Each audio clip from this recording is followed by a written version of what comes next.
back, everybody. We're jumping into Unit 8 in this video. If you've been struggling up to this point, or it feels like it's just been a bit of a slog, you're going to like this unit because it's pretty short, easy, light, and it's going to give you a little bit of a breather. So let's dive into it. All right, now we're going to look at 8.1 regarding time. The main thing I want you to take away from this is the words for morning, day, evening, and night. This is really the only thing that most of you are likely going to really need to know.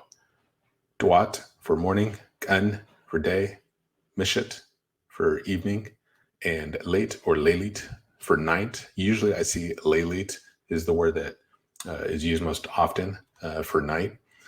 Those are really that's really the main thing you need to take away from this section. The next thing they do is kind of explain to you how to tell time in Ethiopia using an Ethiopian clock, which is, as they describe, 6 hours out of phase with ours.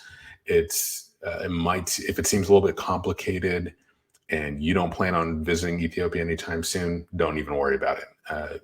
It's not hard to grasp, but if you're just learning Amharic to speak it, you're just not going to really need to do this. Most Amharic speakers who live in the West don't tell time using this approach. It's only if you're really having any interaction with someone in Ethiopia. So I'm going to skip this section and just go straight to the next one.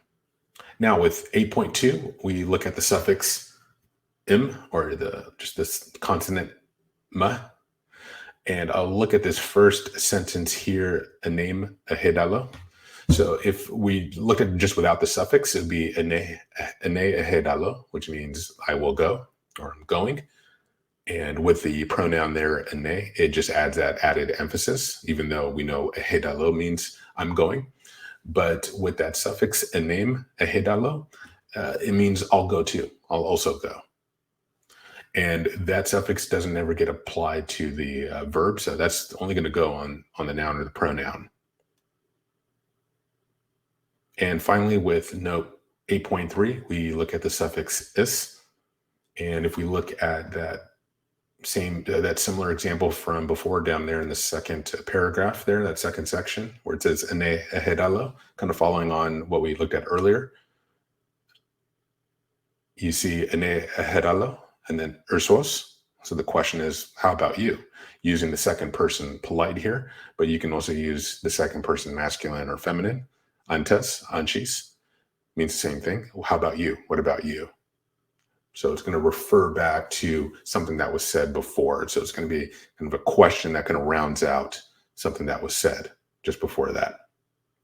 Or in the second sentence after that, Esu amarinya yaukal.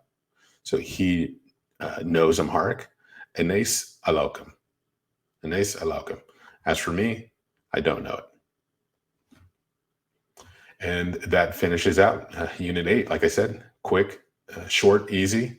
And we'll jump into Unit 9 next. Thanks for joining me on this video.